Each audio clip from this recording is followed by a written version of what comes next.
நடிகர் விஜய் வந்து மெர்சல் படத்தில் குழந்தைகளை வந்து மருத்துவமனையில் வந்து எலி கடிச்சிட்டதா ரொம்ப வசனம் பேசுவார். ஆனால் இன்றைக்கி உண்மையில் முண்டியம்பாக்கம் அரசு மருத்துவமனையில் சிகிச்சைக்காக சேர்க்கப்பட்டிருந்த கூலி தொழிலாளியை அங்கிருந்த எலிகள் கடித்திட்டதா அவர்கள் உறவினர்கள் வந்து போராட்டம் பண்ணியிருக்காங்க. இதற்கு இந்த மருத்துவமனையுடைய தரம் எவ்வாறு இருக்கிறது என்பதை மக்கள் புரிந்து கொள்ள வேண்டும். இந்த மருத்துவமனையுடைய அடிப்படை வசதிகள், பராமரிப்பு தேவைகள் இதை வந்து பூர்த்தி செய்யாமல் தங்க மோதிரம் போடுறத திட்டத்துக்கு வந்து அறிக்கை விட்டிருக்காரு. விஜய் ஆட்சி அமைக்கிறதுக்கு முன்னாடி போய் ஸ்டாலின் காலில் விழுந்தாரு. அதற்கப்புறம் ஆட்சி அமைச்சு 2 வாரம் கழித்து சட்டமன்றத்தில் பேசும்போது உங்கள் அப்பாவை காணோம் அப்படின்னு சொல்லி அவங்களுக்கு எதிரான கருத்துக்களை பேசுகிறாரு. அப்போ விஜய் வந்து ஸ்டாலின் காலில் போய் விழுந்தது நடிப்பா அல்லது தற்போது சட்டமன்றத்தில் பேசுனது நடிப்பா? இது வந்து இரட்டை வேடம் போடுகின்ற நிலையல்லவா மக்கள் சிந்தித்து பார்க்க வேண்டும். அதுபோல விஜய் அவர்கள் நான் வந்து உங்க அண்ணன் மாதிரி, உங்க தம்பி மாதிரி, உங்க தாய் மாமா மாதிரி அப்படின்னு சொல்லி பேசி மக்களை ஏமாத்தி ஓட்டு வாங்கி ஆட்சிக்கு வந்துட்டாரு. ஆனா ஆட்சிக்கு வந்த பிறகு பாருங்க, இப்ப கஜானாவில் காசு இல்லை அப்படிங்கிறாரு. முதல்வர் விஜயால சட்ட ஒழுங்கை சீர்படுத்த முடியல. காரணம் என்னன்னா, குற்றம் செய்யறவன் எல்லாம் டிவி கேட்காரன் தான், போதைப் பொருள் விற்கிறவன் எல்லாம் டிவி கேட்காரன் தான், பெண்களுக்கு எதிரான பாலியல் வன்கொடுமை செய்யறவன் எல்லாம் டிவி கேட்காரன் தான், மாமூல் கேட்கறவன் எல்லாம் டிவி கேட்காரன் தான்.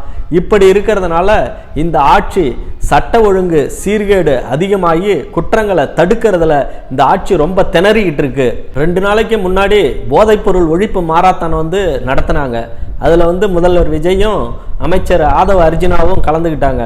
ஆனால் கடந்த 2 மாதத்துக்கு முன்னாடி நடிகர் விஜயும் ஆதவ அர்ஜுனாவும் வெளிநாட்டுக்கு போகும்போது ஆதவ அர்ஜுனா பையிலிருந்து 1 பாட்டில் ஃபாரின் சரக்கு ஃபுல்லு எடுத்தாங்க. இது வந்து எதை காட்டுது? அப்போ இவங்க வந்து போதைப்பொருள் மாரத்தான் நடத்தி போதையை ஒழிக்க போகிறாங்களா? அதுபோல் நடிகர் விஜயும் படங்களில் வந்து பார்த்தீங்கன்னா போதைப்பொருள் பயன்படுத்தும் காட்சிகளில் நடிச்சிருப்பார். அவர் வந்து இப்போ தரையில் வந்து போதைப்பொருளை நான் ஒழிக்க போகிறேன்னு சொல்லி மாரத்தான் நடத்துகிறாரு.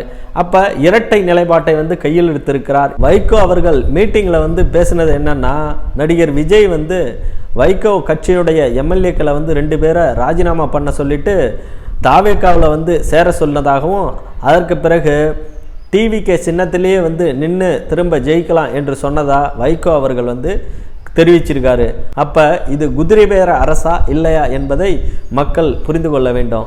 வருவாய்த்துறையில் உரிய அனுமதி பெற்று கண்டமங்கலம் நாரைக்கால் ஏரியில் வந்து வண்டல் மண் எடுத்த விவசாயிகளிடம் சென்று கடலூர் மேற்கு மாவட்ட இணை செயலாளர் புலவேந்திரன் என்பவர் மாமூல் கேட்டதா குற்றச்சாட்டு பதிவாயிருக்காரு. நடிகர் தமிழகத்தில் ஆட்சி அமைத்த விஜய் மிகுந்த சுயநலப்போக்கோடு அதிகாரத்தை துஷ்பிரயோகம் செய்யும் நோக்கத்தோடு தன்னை வைத்து ஜனநாயகன் திரைப்படம் எடுத்த தயாரிப்பாளர் அவர் வந்து கர்நாடகாக்காரர், அவரை வந்து நியமித்திருக்காரு.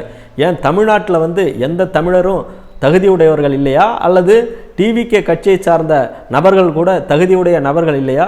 தமிழகத்தினுடைய டில்லி சிறப்பு பிரதிநிதியாக வந்து நியமித்திருக்காரு. இது ஒரு அமைச்சருக்கு ஈக்குவலான பொறுப்பு. அப்போ வந்து தன் ஆட்சிக்கு வந்துவிட்டால் எல்லா சகல போகத்தையும் தனது சுயநலத்துக்காக மட்டுமே பயன்படுத்தலாம் என்று தனது அதிகாரத்தை தவறான முறையில் பயன்படுத்தி அதிகார துஷ்பிரயோகம் செய்து இதுபோல அந்த வெங்கட் நாராயணன் என்பவரை நியமித்திருக்கிறார். சென்னை திருமங்கலம் பகுதியில் இரவு 10:45 மணிக்கு குடிநீர் லாரி வந்து மக்களுக்கு சப்ளை செய்ய வந்திருக்கு. அந்த நேரத்தில் தண்ணீர் பிடிக்க செல்லும் போது அங்கே ஏற்பட்ட தகராறு பிரச்சனையில் அங்கே வெட்டுக்குத்து சண்டையாகி சஞ்சய் என்கிற 24 வயது இளைஞர் வந்து கொல்லப்பட்டிருக்கிறார். அவர் குடும்பத்தில் மேலும் 2 நபர்கள் வந்து படுகாயமடைந்திருக்கிறார்கள். அதுபோல் திருவண்ணாமலைக்கு கிரிவலம் வந்த 2 பெண்களை வந்து நிர்வாணப்படுத்தி வீடியோ எடுத்து அவர்களை மிரட்டி அச்சுறுத்தி பணம் நகை பறித்த தகவலும் குற்றச்சாட்டும் பதிவாயிருக்கிறது. இந்த நிலையில தான் வந்து சட்ட ஒழுங்கு வந்து இருக்கிறது இந்த நாட்டில்.